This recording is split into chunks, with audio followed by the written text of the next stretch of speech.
Send us your opinions now. We won't victimize you unless you really deserve it. Now, back to your host, Rod Pedersen. Welcome back, everybody. Canada's daytime sports talk show continues. It is the 600th episode of the RP Show here on the Game Plus Television Network. Pleased to welcome in Sportsnet's Nick Kypreos. He of 442 NHL games, best-selling author of Undrafted, which I loved. Thank you very much. Kipper, I appreciate you joining us on somewhat short notice. We're going to talk today about the Chicago Blackhawks situation. It's been about 24 hours since it really hit the fan news-wise. What's the ripples in your world? What are you hearing out of that report?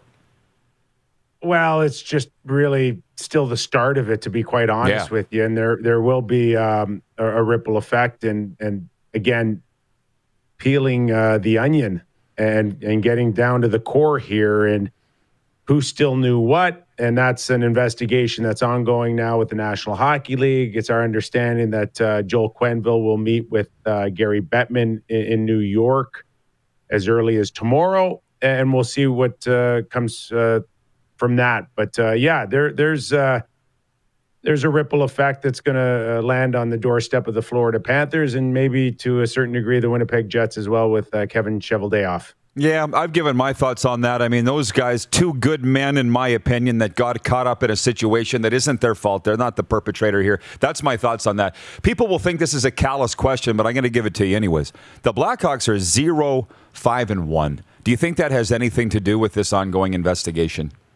How can it not, Rod? Like when you just look at what's been going on in that organization the last 6 months, 12 months, I got to believe that absolutely it all has a weight of intertwining, and they were an organization that was kind of unraveling a little bit last year, and I think what we're seeing is just now the true look of the Chicago Blackhawks on where they are as an organization, and that's the bottom of the barrel.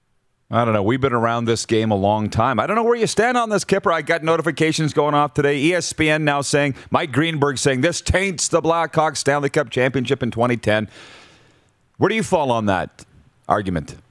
Well, I'm not quite there. At the end of the day, there's a certain amount of people that have led that charge, but that had really nothing to do with the on-ice product. And again, I'm not speaking on terms of who knew what, because I'm not privileged to that. And we didn't get that in the report in terms of where Kane and Taves and Keith and Seabrook and all the rest of them stood on all of that. But they won the Stanley Cup and they did what they needed to do on the ice. I'm not sure about the tainted part in terms of the guys that worked their asses off to win that thing.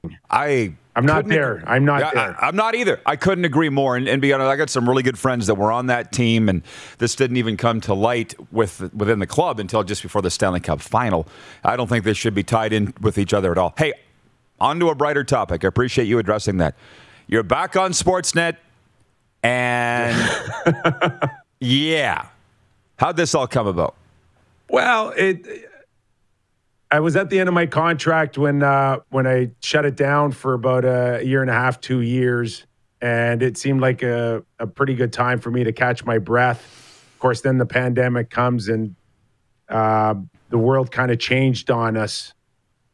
Then this summer, I got a call. I got into a conversation on would you be willing to come back and be a part of our Rogers family again? And I'm like, well, I mean, happy to listen. And, you know, the one thing that has really been consistent with me, Rod, the last, my career in hockey and my career in broadcasting is, you know, a new challenge.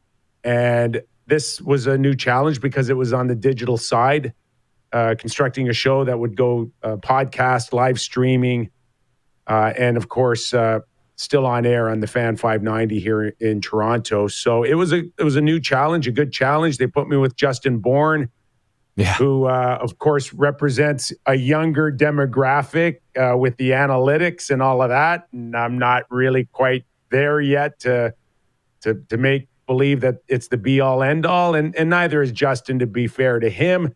But it takes me into a new world, and I'm happy for the challenge, and I'm glad that I've got a daily show now. So it's called Real Kipper and Born. You can download it on any of your platforms, and please give us a listen.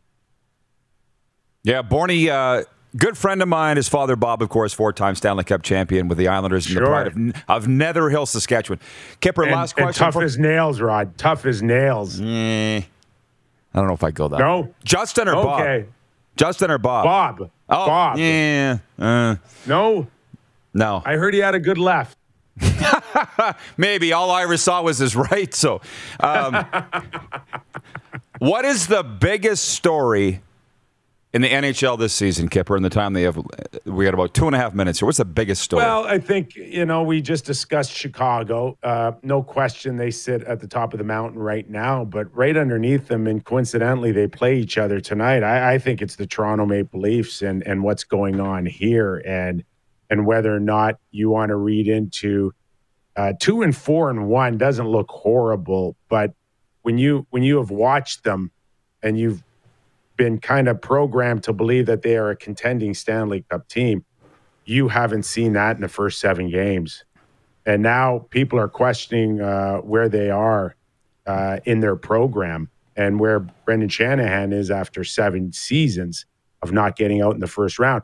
People are starting to really ask the question, how bad are they? And for a team that's supposed to still be in the wheelhouse of trying to win a Stanley Cup, I think it's a big story that they have not shown that to start the season. Yeah, but Kipper, you said programmed to believe. You're mixing the Kool-Aid out there. Who's programming? You're smart enough to see with your own eyes. Who's perpetuating this story that they're a Stanley Cup contender, do you think?